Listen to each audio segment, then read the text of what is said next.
दोस्तों नमस्कार। आज हम 70 बीपीएससी मेंस के लिए चर्चा करेंगे प्राकृतिक आपदा और आपदा प्रबंधन और आपदा प्रबंधन में विज्ञान प्रौद्योगिकी और साथ ही साथ आपदा प्रबंधन के लिए भारत और बिहार सरकार द्वारा क्या प्रयास किया गया है, हम उन सब चीज़ों को देखने का प्रयास करेंगे। दोस्तों यदि 70 बीपीएससी में फाइनल सिलेक्शन लेना है तो आप एटम बम बैच ज्वाइन कर सकते हैं। एटम बम बैच की 180 पीडीएफ और उसके वीडियो को रख कर जाइए, आपका फाइनल सिलेक्शन होगा। इसका चार्ज 4000 है। 83 73 98 49 पर संपर्क करके आप बैच ज्वाइन कर सकते हैं। आइए सबसे पहले हम देखेंगे सूखा। जैसा कि आप सबको पता है कि बिहार आर्थिक सर्वे 23-24 के अनुसार 22-23 में बिहार के 11 जिले जो है सूखे से प्रभावित रहे हैं।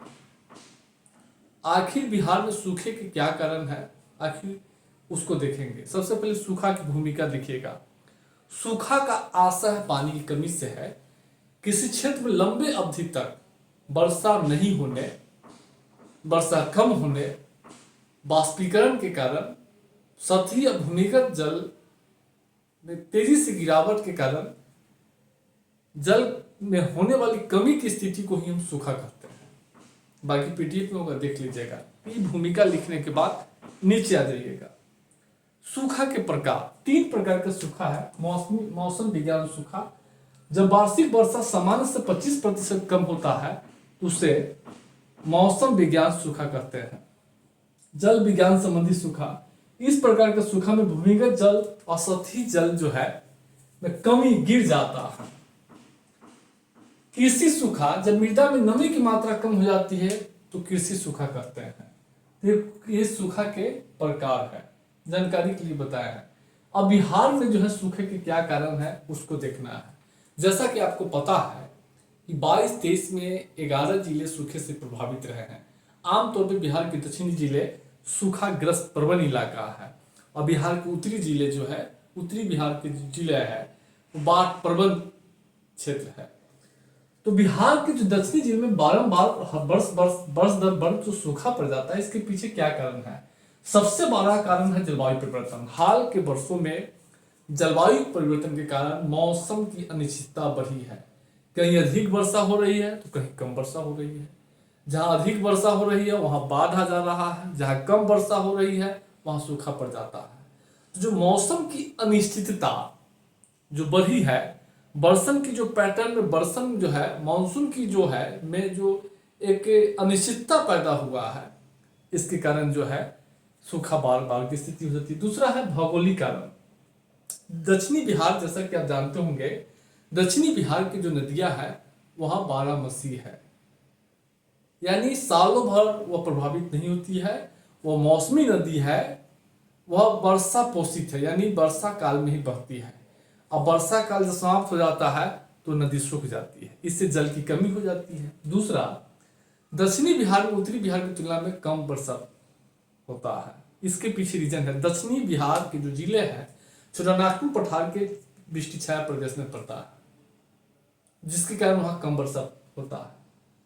मिट्टी का गुण, दक्षिणी बिहार की जो मिट्टी है उत्तरी बिहार की मिट्टी की तरह जो है जलोढ़ मिट्टी नहीं है।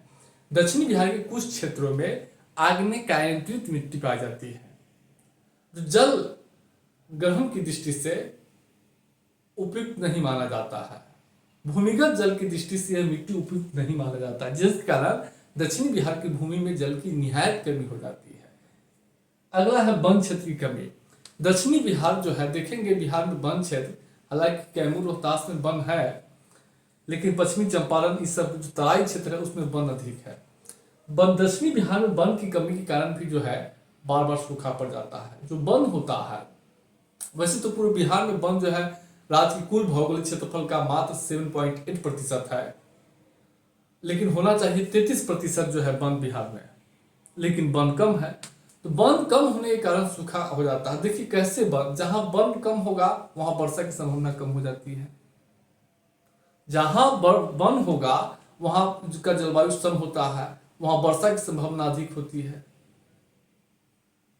क्योंकि वन जो है क्या, बाष्पीकरण को जो है, वन जो है से बाष्पीकरण की प्रक्रिया तेज होती है और इससे जो है वर्षा की संभावना पैदा होती है। लेकिन बंद नहीं होने के कारण जो है, बंद क्या करता है, भूमिगत जल का रिचार्ज करता है, मिट्टी में नमी बनी रहती है। अब बंद नहीं है तो भूमिगत जल जो है निहायत कम हो जाता है।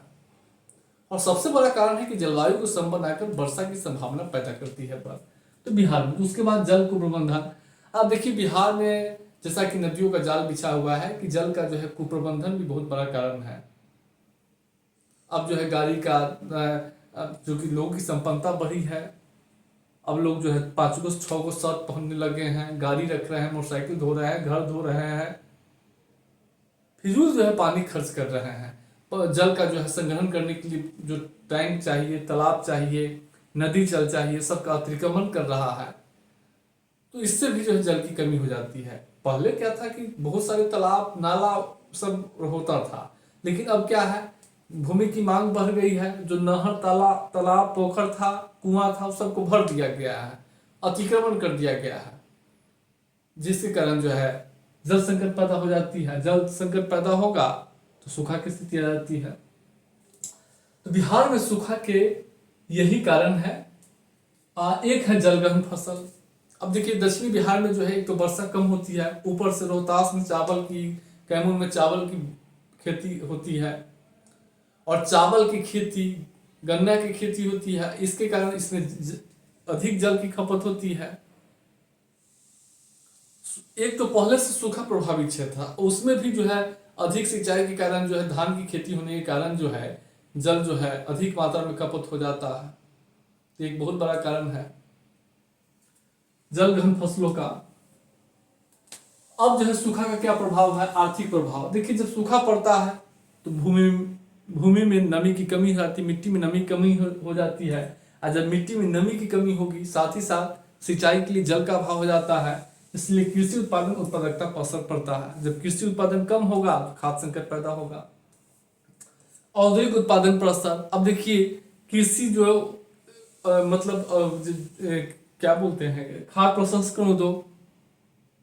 खाद्य प्रसंस्करण उद्योग के लिए कच्चे माल कृषि क्षेत्रों से ही प्राप्त होता है, या कृषि पर आधारित उद्योग जो है उसकी कच्चे माल की कमी हो जाती है, इससे औद्योगिकरण जो है प्रभावित होती है। जन जीवन पर असर। अब देखिए लोग कैसे प्रभावित होते हैं। 11 जिलों में जो है 22-23 में 72.2 लाख लोग सूखे से प्रभावित हो गए हैं। सूखे के कारण जो है लोग चाहे अनचाहे, अब मान लीजिए जो है क्या है कि सूखे के कारण कृषि उत्पादन पर असर पड़ रहा है, तो कृषि उत्पादन पर असर पड़ रहा है तो लोग जिसको नहीं, जो चीज नहीं खाना है वही खाकर अपना जीवन बसर कर रहा है, अनचाहे भोज्य पदार्थ अपनाने के लिए विवश हो जाता है। सूखे कमी कारण जो है कुपोषण, भूखमरी बढ़ती है। एक तो पौष्टिक आदान जो है अनाज उत्पादन पर असर पड़ रहा है, साग सब्जी पर असर पड़ रहा है। दूसरी ओर पशु उत्पाद, पशु की चारा जो है समाप्त हो जाती है, सूख जाती है, चारे का संकट पैदा होता है, इसलिए पशु दूध भी कम देते हैं। इससे कुपोषण, भूखमरी की स्थिति पैदा हो जाती है। पेयजल संकट, जल की कमी हो जाने के कारण जो है पेयजल संकट पैदा होता है। पेयजल संकट होगा तो साफ सफाई, स्वच्छता पर भी असर पड़ेगा, ये बीमारी के कारण बनता है। पशुधन पर असर, पशु की चारा कम हो जाती है, चारा कम हो जाती है, पशु बीमार पड़ जाता है, पशु दूध कम देने लगेगा, बीमार पड़ जाएगा। इससे भी किसानों की आय पर असर पड़ता है। पर्यावरण पर प्रभाव देखिए क्या है, जैव विविधता का ह्रास। जब मिट्टी में नमी की कमी होगी, सूखा होगा, पेड़ पौधे जीव जंतु क्या होगा, पानी की कमी कारण मुरझाने लगेगा, मर जाएगा या अन्यत्र पलायन कर जाएगा। वन जो है सूखने लगता है, वन सूखने लगता है, और पेड़ पौधे के अगर सूखने लगेगा तो ग्रीन हाउस गैस का उत्सर्जन, ग्रीन हाउस प्रभाव पैदा होता है। अब कहिए कैसे, तो वन जो है, पेड़ पौधे जो जितने भी हरा चीज हो, प्रकाश संश्लेषण के दौरान क्या करता है, कार्बन डाइऑक्साइड का अवशोषण करता है। जब हरा भरा चीज ही समाप्त हो जाएगा तो अधिक से अधिक कार्बन डाइऑक्साइड जो मानव जनित स्रोतों से उत्सर्जित होता है वो सीधे वायुमंडल में जाएगा। वायुमंडल में उसकी संकेंद्रण बढ़ेगा तो ऑटोमेटिक वह क्या करेगा, ग्लोबल वार्मिंग धरती पर पैदा करेगा। भूमि का अधःपतन। अब मिट्टी में नमी की कमी हो जाती है तो भूमि क्या होता है, भूमि की ऊपरी परत जो है क्या होता है, ऊसर हो जाएगा, ढीला पड़ जाएगा, और वायु द्वारा प्रभाव उसका जो अपरदन होने लगता है। मिट्टी की संरचना प्रभावित होने लगेगी अधिक तापमान के कारण। तो जैव विविधता का जो है पर असर है। इसके बाद हम लोग देखेंगे बिजली गिरना। बिहार में हाल के वर्षों में बिजली गिरने की घटना में काफी बढ़ोतरी हुई है। आखिर बिजली गिरने की क्या कारण है यह देखेंगे। 2022 में ही बिजली गिरने से बिहार में 400 लोगों की मौत हो गई है। बिजली गिरने के कारण बताएंगे क्या है। 1872 में वैज्ञानिक बेंजामिन फ्रैंकलिन ने बिजली गिरने के कारण बताया था। और उनके अनुसार जो है बादलों में जो है, बादलों में पानी के छोटे छोटे कण होते हैं, छोटे छोटे कण होते हैं जो वायु में रगड़ से आवेशित हो जाता है। ये छोटे छोटे जो कण होते हैं वायु में रगड़ से क्या हो जाता है, आवेशित हो जाता है। कुछ बादलों पर पॉजिटिव चार्ज हो जाता है और कुछ पर निगेटिव चार्ज हो जाता है। जब असमान रूप से टकराता है आपस में तो क्या होता है, लाखों वोल्ट की बिजली उत्पन्न होती है। यह इसकी मात्रा जब अधिक हो जाएगी तो धरती पर गिरने लगती है। इसी को हम बिजली गिरना कहते हैं, इसी को हम बिजली गिरना कहते हैं। और हाल के वर्षों में बिजली गिरने की जो कारण है, बढ़ोतरी हुई है एरोसोल में वृद्धि के कारण। जो धूल कण, जल कण, बर्फ के क्रिस्टल जो है वायुमंडल में अधिक विमोचन होने के कारण इसकी बादलों की संख्या में अधिक बढ़ी है। बादलों की संख्या और असमान बादलों का निर्माण हुआ है। छोटे छोटे जो जल के जो बूंदे होते हैं वो असमान रूप से जो है इसका विकास हुआ है। दूसरा कारण है प्रदूषण में वृद्धि। और प्रदूषण में वृद्धि के कारण आवेशों की असंतुलन अदला बदली हुई है। जैसा कि बोले हैं कुछ जल बादल जो होता है, बादलों के जो कुछ कण होते हैं उस पर धन आवेश, कुछ पर ऋण आवेश। तो प्रदूषण के कारण जो है इसके जो आवेशन है उसमें क्या हुआ है, इम्बैलेंस हुआ है। प्रदूषण के कारण और एरोसोल वृद्धि के कारण हाल के वर्षों में जैसा कि जानते हो कि प्रदूषण की मात्रा में काफी वृद्धि हुई है। और इसके कारण जो है क्या होता है, जो बादलों के कण है उसके आवेशन में क्या हुआ है, असंतुलन पैदा हुआ है, जिससे जो है इसकी बढ़ोतरी हुई है। जो बादल का जो निर्माण होता है, जो विभिन्न प्रकार के जो प्रदूषण होता है, उसी प्रदूषण के जो चारों ओर जो है जल का जो है संघनन होता है, वही मिलकर बादल का निर्माण करता है। जब अधिक मात्रा में प्रदूषण फैलेगा, धूल कण जो है जब वायुमंडल में जाएगा तो उसी के चारों ओर जल का संघनन होगा और वही बादल का निर्माण होगा। अधिक बादल बनने के कारण भी घटना बढ़ी है। अब देखिए बिजली गिरने का क्या प्रभाव है। जान माल की क्षति हुई होती है इससे। अब 400 लोग जो है 22 में बिजली गिरने से बिहार में मर गया था। फसल का नुकसान होता है, पर्यावरण, पर्यटन, यात्रा पर असर पड़ता है। अब बिजली गिरने की घटना होती है तो लोग यात्रा ठप कर देता है। पर्यावरण पर प्रभाव देखते हैं, बिजली गिरता है तो वनों में आग लग जाता है। अब वनों में आग लगेगा तो क्या होगा, ग्रीन हाउस गैस का उत्सर्जन होगा। और एक और है कि बिजली गिरने के कारण क्या होता है कि वायुमंडल से नाइट्रोजन, एक फायदा वाला बात है कि वायुमंडल से जो वायुमंडलीय नाइट्रोजन है वो बिजली गिरने के दौरान भी जो है मिट्टी में आता है। राइजोबियम जीवाणु के द्वारा भी आता है, लेकिन बिजली गिरने झांझा या बिजली गिरने के दौरान भी जो है मिट्टी में जो है वायुमंडलीय नाइट्रोजन वायुमंडल से मिट्टी में आता है। एक लाभ है। अब बिहार में बाढ़ के क्या कारण है वह देखिएगा। देखिए बाढ़ जो है, जैसा कि आपको पता है कि राज्य की जो है कुल आबादी का 76% बाढ़ आवर्ती क्षेत्र में बसता है। बिहार की कुल भौगोलिक क्षेत्रफल का 94,163 वर्ग किलोमीटर बिहार की कुल भौगोलिक क्षेत्रफल है, जो भारत की कुल भौगोलिक क्षेत्रफल का 2.9% है। तो यानी 94,163 वर्ग किलोमीटर का 73% बिहार जो है क्षेत्र है वो बाढ़ प्रभावित है। यानी 68,800 वर्ग किलोमीटर बाढ़ प्रभावित क्षेत्र है। और प्रति वर्ष जो है वहां बाढ़ आती है। अब जो है वहां बाढ़ के क्या कारण है, तो बाढ़ का सबसे बड़ा कारण बिहार में भौगोलिकरण है। जैसा कि आप जानते होंगे कि उत्तर बिहार के जो जिले हैं नेपाल से जो है सटा हुआ है। नेपाल आमतौर पर पर्वतीय देश है और बिहार, उत्तर बिहार में जो बहने वाली नदी है उसका उद्गम जो है नेपाल में होता है, नेपाल में। और उत्तर बिहार के ठीक जो है जुड़ा हुआ नेपाल खारे रूप से उससे जुड़ा हुआ है, ऊंचाई के माध्यम से जुड़ा हुआ है। और उस विभिन्न नदियों का उद्गम जो है नेपाल से होता है, नेपाल के और उधर से होता है, तिब्बत के साइड से। और वह क्या करता है, भारत की ओर जो आता है, वह जो है भारत की ओर नेपाल होकर आता है। तो नेपाल एक पर्वतीय देश है और जो बिहार के उत्तरी बिहार से थोड़ा सा ऊंचा है। जब भी बिहार में जो है, नेपाल में भारी बारिश होगी तो सारी जल बहकर उत्तर बिहार में जो है नदी के माध्यम से उत्तर बिहार में आ जाती है। अब क्या हुआ कि थोड़ा भी बारिश होगा तो नीचे की ओर जो है आ जाती है, और नदी का जो ढाल है वह नेपाल से बिहार की ओर आते, उत्तर बिहार की ओर आते हुए तीव्र ढाल है। तो बड़ी तेजी से आती है नेपाल से नदियां जल को लेकर, और बिहार एक मैदानी इलाका है, मैदान में आने के बाद जो है जल छितर जाता है। और एक और कारण है कि नेपाल चूंकि ऊंचाई पे है और बिहार, उत्तरी बिहार जो है थोड़ा सा नीच है, तो उधर से जो नदियां आएगी वो बड़े पैमाने पर क्या करता है, गाद लेकर आती है, अपशिष्ट लेकर आती है। और यह अपशिष्ट लाकर बिहार के नदियों में जो है, बिहार में जो है नदियां में क्या करती है, बिहार के नदियों के पेटी में बिछा देती है, जिससे नदी का तल ऊंचा हो जाता है। और नदी का तल ऊंचा होते ही जो है थोड़ा भी बारिश नेपाल में होगा सीधे बिहार में जो है मैदानी भागों में फैल जाती है, जिससे बाढ़ आ जाती है। दूसरा है नदी का स्थलाकृत विशेषता। बिहार की जो उत्तर बिहार की नदियां हैं यानी हिमालय की नदियां हैं, वह भी आकार की घाटी बनाती है, यानी ऐसे बनाती है। और इसके कारण क्या होता है कि इसमें गाद जो है जम जाता है, और गाद जमने के कारण नदी उथली हो जाती है। थोड़ा भी जल होगा तो दोनों साइड में किनारे फैल जाता है, जब किनारे फैलेगा तो बाढ़ आ जाएगा।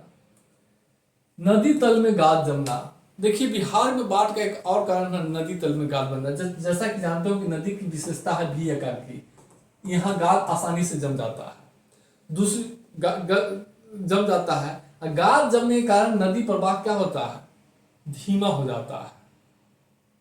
और नदी प्रवाह धीमा होगा और किनारों पर जो है, किनारों पर लबालब हो जाता है, यानी नदी प्रवाह धीमा होगा, थोड़ा भी पानी का प्रवाह तेज होगा, मैदानी भागों में फैल जाता है। जलवायु परिवर्तन, जलवायु परिवर्तन के कारण कहीं अधिक वर्षा होती है, कहीं कम वर्षा होती है। जहां अधिक वर्षा होगी, अतिवृष्टि होगी, वहां बाढ़ हो जाएगा। शहरों में बाढ़ के बहुत सबसे बड़ा कारण है, पटना में बाढ़, मुंबई में बाढ़, चेन्नई में बाढ़। क्यों? अधिक वर्षा के कारण जो है बाढ़ आ जाता है। वनों का विनाश, देखिए वनों के विनाश से भी जो है बाढ़ का जो है, बिहार में बाढ़ का बहुत बड़ा कारण है वनों का विनाश। वन क्या करता है, बाढ़ को कंट्रोल करने का प्रयास करता है। वन जल के प्रवाह को कम करता है, मृदा जल के प्रवाह को कम करता है, मृदा अपरदन को कम करता है। अब वन नहीं होगा तो जो वर्षा का जल होगा या नदी का जो जल होगा क्या होगा, तेजी से जो है प्रभावित होगा और मिट्टी को काटते हुए जाके नदी पेटी में जो है गिरा देगा, जिससे नदी का तल उथला हो जाएगा। दूसरा क्या है कि बाढ़ नदी के जल को, वर्षा के जल को क्या, वन जो है नदी के जल को या वर्षा के जल को के प्रवाह को कम करता है, धीमा। अगर तेजी से बढ़ रहा है तो रुकावट डालता है, तो भूमि का अपरदन कम होगा तो नदी के तल में गाद कम जमेगा। दूसरा क्या है कि वन के कारण क्या होता है कि भूमिगत जल का रिचार्ज होता है। जल वन के माध्यम, वन के जो पेड़ों के माध्यम से जल जो है भूमि में जो है रिश्ता है, जिससे भी जल की खपत होती है, उसका प्रवाह कम होगा। लेकिन वन का विनाश हो गया है, बहुत कम वन है, जिसके कारण जो है जल के प्रवाह को, तेज प्रवाह को रोकने वाला कोई है नहीं, कुछ है नहीं, जिसके कारण क्या हो गया है कि सारी जो है भूमि का कटाव हो जाता है। भूमि का कटाव होगा वर्षा के द्वारा या नदी जल के द्वारा, वो सारा जो है नदी के तल में बैठ जाता है, नदी तल उथला हो जाता है, जिससे थोड़ा ही बारिश आएगा तो पानी फैल जाता है जब नदी के दोनों साइड पानी। उसके बाद जो है पानी की निकास द्वार में गिरावट। देखिए पहले क्या होता था कि पानी की निकास के जो है बहुत सारे रास्ते होते थे, लेकिन आजकल क्या है कि भूमि की बढ़ती मांग के कारण जो नदी के किनारे है, ये जो प्राकृतिक जल स्रोत था, कुआं, तालाब, चैक डैम, ये सब जो होता था, उस सब कुछ लोग अतिक्रमण कर लिए हैं, अतिक्रमण कर लिया है। अब क्या हुआ है कि जो जल के प्रवाह का जो मार्ग है वो अवरुद्ध हो गया है। जब जल के प्रवाह का मार्ग को अवरुद्ध करेंगे तो निश्चित रूप से जल जो है चारों ओर बिखरेगा। जब जल बिखरेगा तो बाढ़ आएगा ही। तो ये भी एक जो है बहुत बड़ा कारण है। शहरों में बाढ़ के यही कारण है, नदी मार्ग का घुमावदार होना। देखिए बिहार की जो नदियां हैं उसकी ज्यादातर नदी का मार्ग जो है ऐसे है, ऐसे।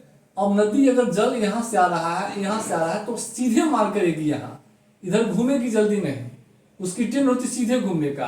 अब पता चलता है जल जो है यहाँ के फोर्स कर रहा है, फोर्स कर रहा है। अब फोर्स करेगा तो जो क्या करेगा, जल का प्रवाह इधर बढ़ेगा, जल का जो है ऊंचाई बढ़ेगा और जिस कारण मैदानी भागों में फैलता चल जाता है। तो जल का मार्ग, नदी का मार्ग अगर घुमावदार है, इससे भी जो है नदी का जल जो है मैदानी भागों में फैल जाता है, जिससे बाढ़ आ जाती है। तो बिहार में बाढ़ का और एक और कारण है फरक्का बांध। देखिए गंगा नदी पर पश्चिम बंगाल में फरक्का बांध बनाया गया है। जब से फरक्का बांध बनाया गया है, गंगा नदी का जो है प्रवाह जो है धीमा हो गया है। और जब प्रवाह धीमा होगा तो गंगा नदी में बिहार की जो नदियां, दक्षिणी और उत्तरी बिहार की जो नदियां उसमें मिलती है, अपना जल प्रभावित करती है। इसके कारण क्या होता है, गंगा नदी का पेटी ऊंचा हो जाता है और आसपास तटीय क्षेत्र में फैल जाता है, जिससे बाढ़ की संभावना हो जाती है। और साथ ही साथ अगर मान लीजिए बागमती गिर रहा है, गंगा नदी है और यहाँ बागमती गिर रहा है और यहाँ जल की ऊंचाई अधिक हो गई है, गंगा नदी की जल का प्रवाह धीमा हो गया है, तो जल तो इसमें भी तो जो है इसका प्रवाह धीमा करेगा। जब इसका प्रवाह धीमा करेगा ये भी जल तो दोनों तरफ फैलेगा, इधर निकासी ही नहीं हो रहा है जल का। जब निकासी कम होगा तो इसमें भी जो है क्या होगा, जल का प्रवाह तेज होगा, ऊंचा होगा। सोन नदी में ऊंचा होगा, गंडक में ऊंचा होगा, कमला बलान में नीचा होगा, ऊंचा होगा। जब ऊंचा होगा तो दोनों तरफ बिखरेगा ही, जब बिखरेगा तो बाढ़ आएगा ही। तो ये भी बहुत बड़ा कारण है। तो माँ नदी के कारण देख लिए। अब हम लोग देखिए बाढ़ का क्या असर पड़ेगा। सबसे बड़ा है बुनियादी ढांचा। जब बाढ़ आता है तो भौतिक क्षति होती है। क्या क्षति होती है, बुनियादी ढांचा, सड़क, पुल, पुलिया, आवास ध्वस्त हो जाता है। नाव, मछली पकड़ने के उपकरण जो है ध्वस्त हो जाएगा, नहीं तो डूब जाएगा, डूब जाता है। आवास का क्षति हो जाता है। 22-23 में 1744 आवास जो है बाढ़ के कारण ध्वस्त हो, आवास जो है क्षति हुआ है। मानवीय क्षति बाढ़ के कारण या तो डूबने से, जब बाढ़ आता है तो सांप की संख्या अधिक हो जाती है और सांप डसता है, तो डूबने या सर्पदंश से जो है 22-23 में 1132 लोग केवल डूबने से जो है मर गया था। और सर्पदंश जो मारा था सो अलग है। जब बाढ़ आती है तो सांप बड़े पैमाने पर निकलता है, इससे भी लोगों की मृत्यु होती है। साथ ही साथ बाढ़ के दौरान क्या है, संक्रामक और असंक्रामक रोगों और महामारी का प्रभाव के कारण लोगों की मृत्यु होती है। जल आपूर्ति, जब बाढ़ आएगा तो पेयजल दूषित हो जाएगा। चापाकल में बाढ़ का पानी चला गया, जल प्रदूषित हो गया। जो प्राकृतिक जल स्रोत है उसमें उसकी जल जो है दूषित हो जाता है, जिससे पेयजल संकट पैदा होता है, खाद्य सुरक्षा संकट पैदा होता है, खाद्य सुरक्षा संकट। बाढ़ आएगा तो फसल नष्ट हो जाता है। अब देखिए 22-23 में 5257.69 लाख का फसल नुकसान हुआ है बिहार में। साथ ही साथ पशुओं की चारा समाप्त हो जाती है, पशु बीमार पड़ जाता है। बाढ़ के कारण कृषि क्षेत्रों में जो है जल जमाव की स्थिति पैदा हो जाती है। फसल बोने पर जो है फसल की बुआई पर असर पड़ता है। बाढ़ आता है, बाढ़ के कारण जो अनाज संग्रहित किए हुए गोदाम में वो दह जाता है, वो नष्ट हो जाता है, भीग जाता है।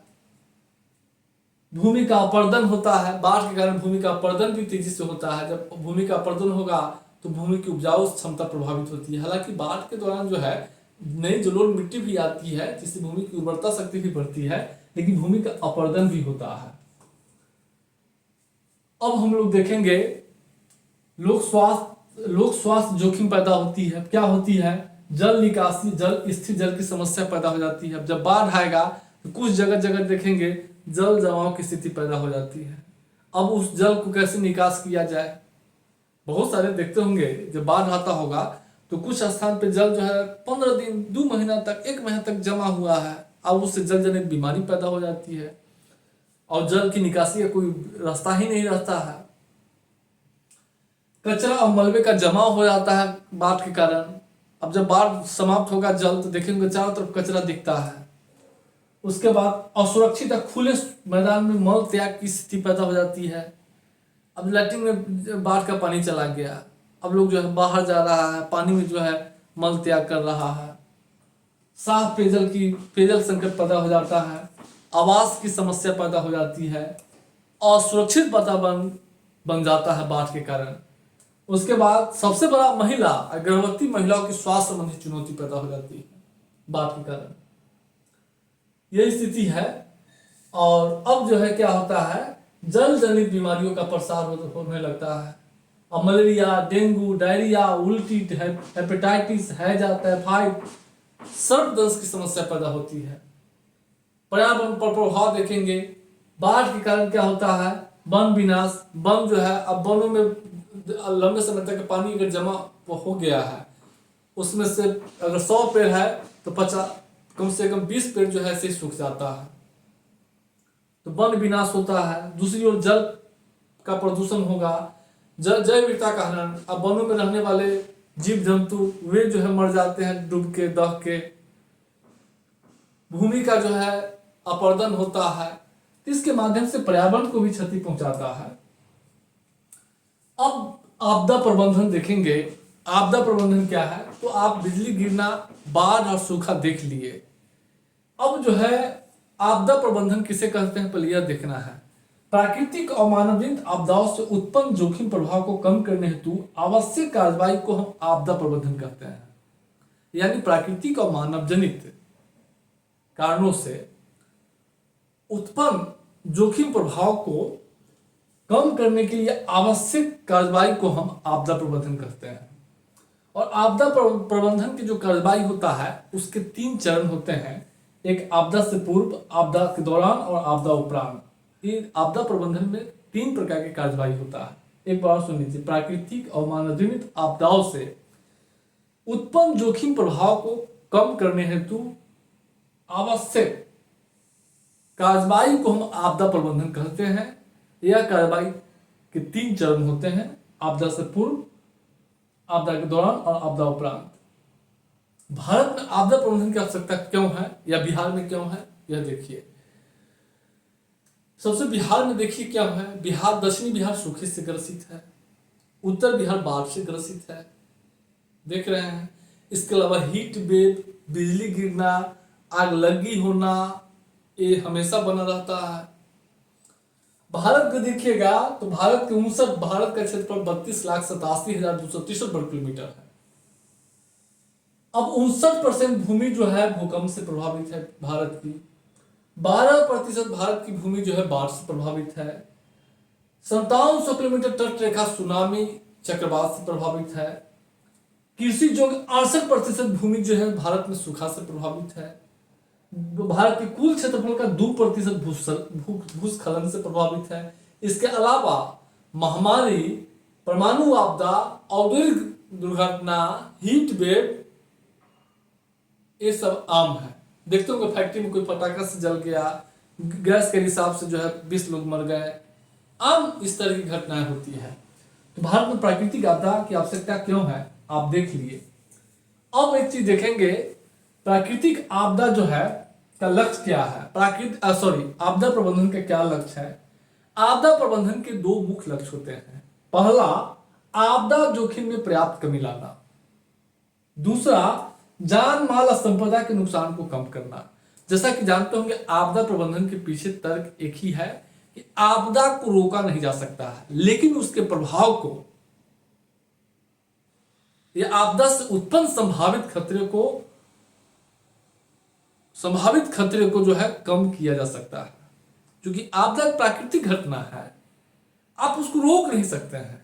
आप अपने जीवन में बहुत ऐसी चीज जो है अनहोनी होना रहता है, अनहोनी कहिए, अनएक्सपेक्टेड कहिए, जो होकर रहता है, लेकिन उसको आप अपने सूझबूझ से थोड़ा सा उसके प्रभाव को कम कर सकते हैं।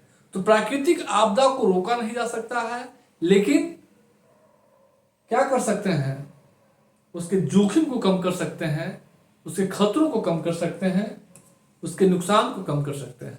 आपदा प्रबंधन के पीछे यही तर्क है। हाल में आपदाओं में वृद्धि के कारण देखेंगे, हाल में आपदा बड़े पैमाने पे कहीं हीट वेव है, कभी सुनामी आ जाता है, कभी बाढ़ आ जाता है, कभी भूकंप आ जाता है, कभी सूखा पड़ जाता है। इसकी बारंबारता तेजी से बढ़ रही है। इसके पीछे सबसे बड़ा कारण है जलवायु परिवर्तन। हाल के वर्षों में जलवायु परिवर्तन की घटना तेजी से बढ़ोतरी हो रही है, जिसके कारण मौसम जलवायु की अनिश्चितता बढ़ी है और मौसम और जलवायु जनित कई प्रकार के जो है आपदाओं में वृद्धि हुआ है। अब तापमान अधिक कारण उत्तराखंड के वनों में आग लगा हुआ है। उत्तराखंड के वनों में आग लगा हुआ है, हम करंट में पढ़ाने जा रहे हैं उसको। अब स्थिति है, तो जलवायु परिवर्तन के कारण मौसम की अनिश्चितता बढ़ी है, सुनामी चक्रवात की बर्बरता बढ़ी है, हीट वेव, तापमान अधिक बढ़ने के कारण हीट वेव की घटना बढ़ रही है, बाढ़ सूखा की घटना बढ़ रही है जलवायु परिवर्तन के कारण। अब विकास कार्यों के कारण क्या हुआ है, भूकंप भूस्खलन की घटना बढ़ती जा रही है।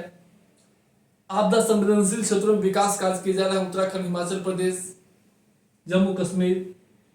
जनसंख्या में वृद्धि के कारण जो परंपरागत जल स्रोतों की जो है उसको जो है क्या है, लोग जो है अतिक्रमण करता जा रहा है, लोग जो है पहाड़ी क्षेत्रों में घर बना रहा है, जो भूकंप प्रभावित क्षेत्र वहां घर बना रहा है, होटल बना रहा है। इस सब के कारण जो है बस आपदा में वृद्धि हुआ है। औद्योगिकरण, अब औद्योगिकरण का औद्योगिक दुर्घटना, अब गैस फैक्ट्री में, जूता फैक्ट्री में, रिफाइनरी फैक्ट्री में, केमिकल फैक्ट्री में कभी गैस का लिकाव हो रहा है, कभी केमिकल का रिसाव हो रहा है, कभी कोई बड़ी पटाखा फैक्ट्री में, आए दिन इस तरह की घटनाएं होती रहती है। वैश्वीकरण के कारण क्या हुआ है कि पूरे विश्व जुड़ गया है, जिस कारण किसी एक देश में कोई महामारी फैलती है सारे देश में फैल जाता है। अभी कोरोना काल में यही नहीं हुआ था। तो यह स्थिति है। अब आपदा प्रबंधन के चरण क्या है? आपदा प्रबंधन के 3 चरण होता है। प्रथम चरण होता है आपदा पूर्व। आपदा पूर्व के तहत क्या किया जाता है, अगर मान लीजिए आपदा से पहले, तो सबसे पहले संभावित खतरों की पहचान की जाती है। कहाँ खतरा पैदा होना, बिहार में, उत्तरी बिहार है, बाढ़ की स्थिति पर है, उसकी पहचान की जाएगी कौन कौन जिला में, किस जिले किस क्षेत्र में बाढ़ की संभावना होती है।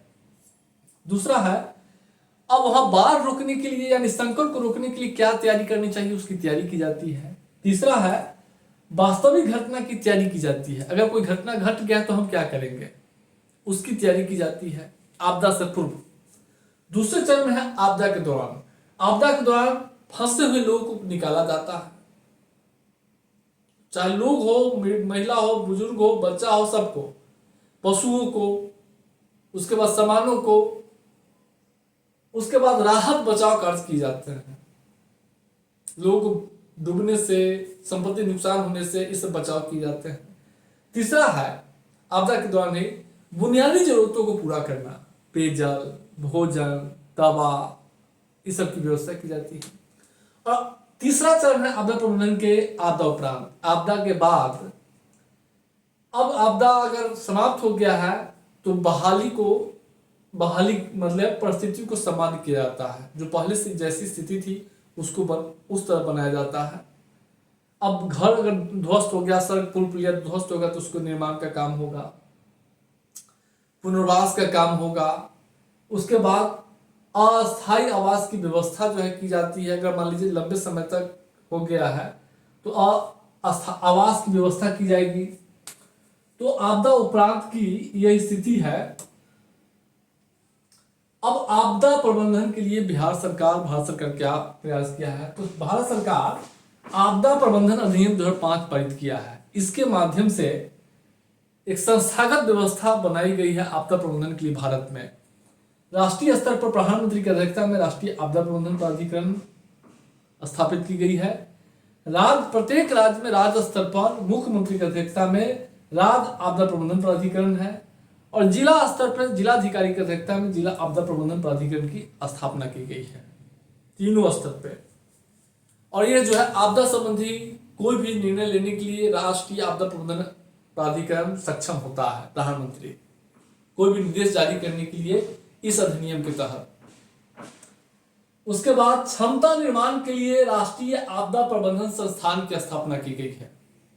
क्षमता निर्माण के लिए, क्योंकि आपदा के दौरान कैसे बचाव कार्य किए जाए इसके लिए कौशल विकास बहुत जरूरी है, ट्रेनिंग बहुत जरूरी है। बिना ट्रेनिंग के, कैपेसिटी बिल्डिंग के फिर प्रभावित लोगों को दक्ष तरीके से निकालना मुश्किल है। उसके बाद राष्ट्रीय आपदा प्रबंधन नीति 2009 जो है लागू की गई है। उसके बाद देश में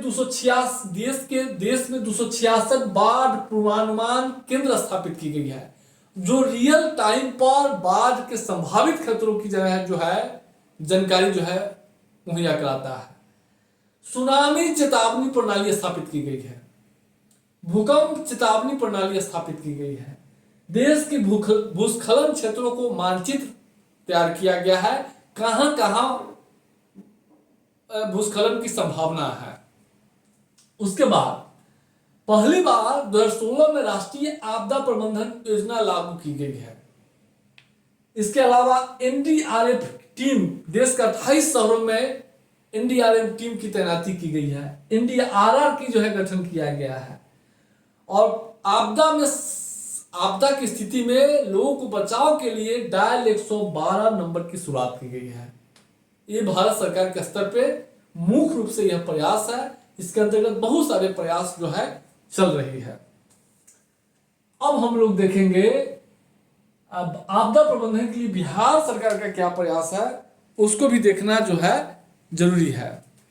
अब बिहार सरकार जो है क्या किया है कि सबसे पहले आपदा प्रबंधन विभाग की स्थापना किया है।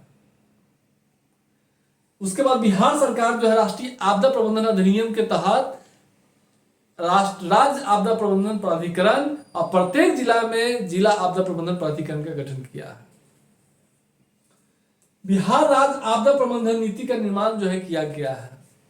उसके बाद 15 वर्षीय आपदा जोखिम न्यूनीकरण कार्यक्रम बिहार सरकार लागू किया है।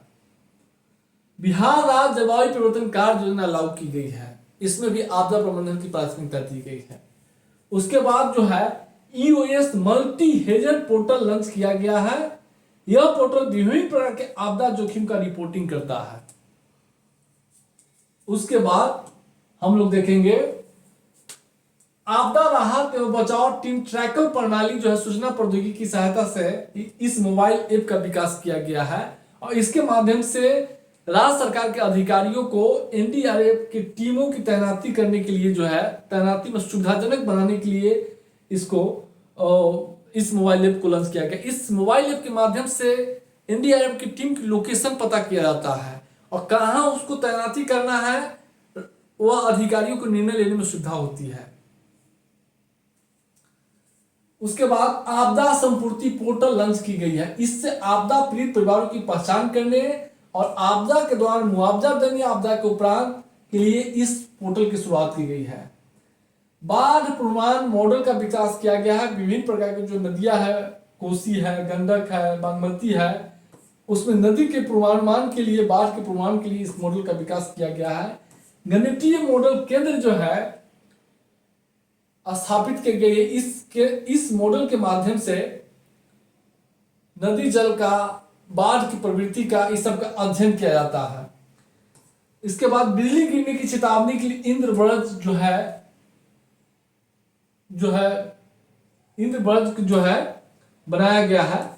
सचेत पोर्टल, ये भारत सरकार का पोर्टल है, सीडॉट विकसित किया है। इस पोर्टल के माध्यम से सभी राज्यों को जो है कॉमन भूकंप, बाढ़, महामारी सबकी एसएमएस के द्वारा सूचना दी जाती है।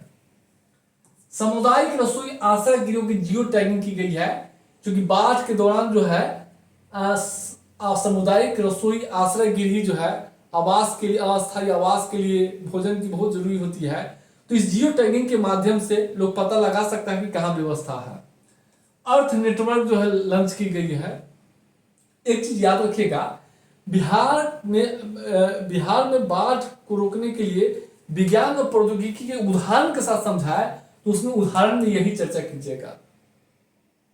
इसकी एक उदाहरण दीजिएगा। इस सब के माध्यम से राहत बचाव कार्य किए जा रहे हैं। अब हम लोग देखेंगे आपदा प्रबंधन में विज्ञान प्रौद्योगिकी, अंतरिक्ष प्रौद्योगिकी। जो विभिन्न प्रकार के जो उपग्रह होता है, संचार उपग्रह,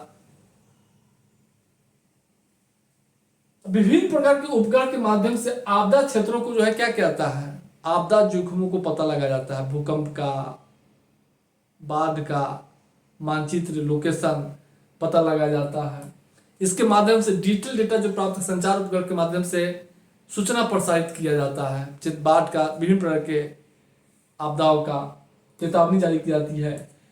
आपदा के दौरान जो है जोखिम का विश्लेषण किया जाता है। आपदा के उपरांत जो है जो क्षतिग्रस्त चीजों का आकलन किया जाता है।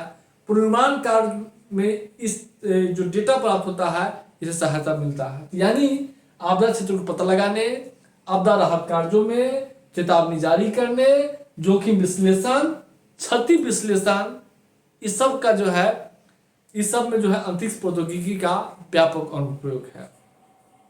सूचना प्रौद्योगिकी, डिजिटल प्रौद्योगिकी। डिजिटल प्रौद्योगिकी के माध्यम से चेतावनी जारी किया जाता है, नदी जल का विश्लेषण किया जाता है, बाढ़ का विश्लेषण किया जाता है, आपदाओं का विश्लेषण करेंगे, आपदाओं का मॉनिटरिंग किया जाता है।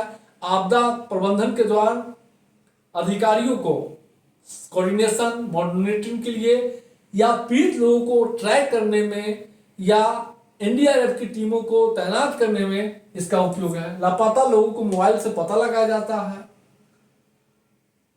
संवाद करने में आपदा के दौरान लाइव लोकेशन जो है प्राप्त की जा सकती है। क्षतिग्रस्त का विश्लेषण किया जाता है सूचना प्रौद्योगिकी के माध्यम से। उसके बाद जो है जैव प्रौद्योगिकी के माध्यम से बाढ़ रोधी, सूखा रोधी फसल का विकास किया जाता है। भोजन, दवा, भोजन जो है, जो खाद्य प्रसंस्करण उत्पाद है, बिस्कुट है, पाव रोटी है, जो दवा है, वैक्सीन है, ये सब बायोटेक्नोलॉजी से बनाए जाते हैं।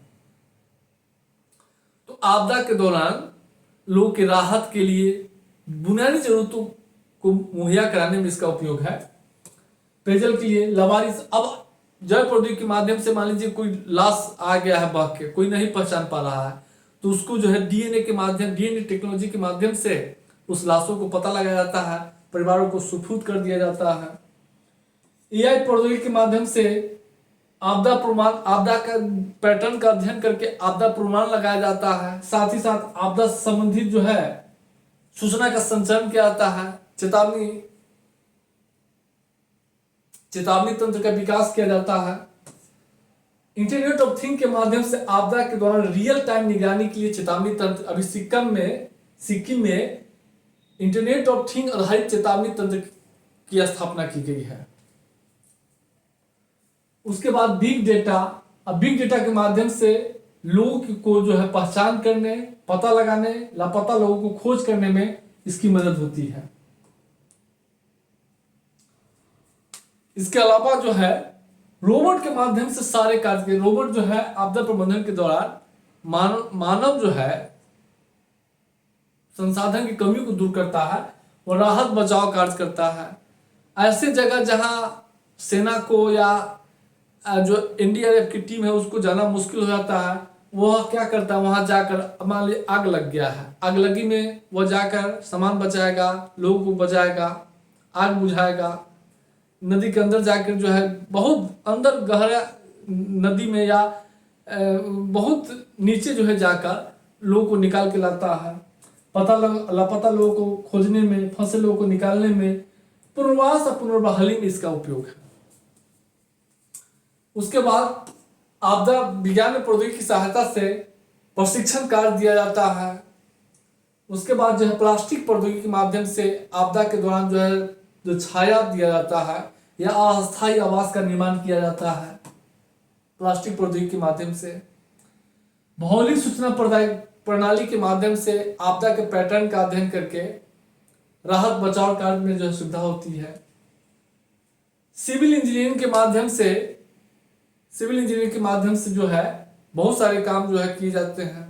अब बाढ़ को रोकने के लिए बड़े बड़े बांध का निर्माण किया गया है, तालाब का निर्माण किया गया है। आपदा के दौरान उपरांत जो है तटबंध का निर्माण किया गया है। आपदा के बाद क्या होता है, जो बुनियादी ढांचा ध्वस्त हो गया है, मकान ध्वस्त हो गया, इसका निर्माण किया जाता है। ऑटोमोबाइल प्रौद्योगिकी के माध्यम से एम्बुलेंस हो, नाव, बोट जो है, नई नई तरीके के बोट वगैरह का जो है विकास किया जाता है, स्वचालित बोट। तो आपदा प्रबंधन में इन सब, उसके बाद ड्रोन के द्वारा भी जो है राहत और बचाव कार्य में, जरूरी वस्तु को पहुंचाने में, लोगों को आपदा के दौरान लाइव लोकेशन के लिए क्षतिग्रस्तों का मूल्यांकन करने में ड्रोन के माध्यम से हम जो है आपदा प्रबंधन को जो है सुविधाजनक बनाते हैं। तो ये सारे जो है आपदा प्रबंधन की जो है में विज्ञान प्रौद्योगिकी है। बाकी जो है भूकंप, महामारी, भूस्खलन, सब का डायग्राम बना दिया गया है। डायग्राम को देखना है, हो जाएगा। हम ओवरऑल बनाए हैं, सारा टेक्नोलॉजी का वही है, बस आप पीडीएफ को देखिएगा, बार बार समझ में आ जाएगा।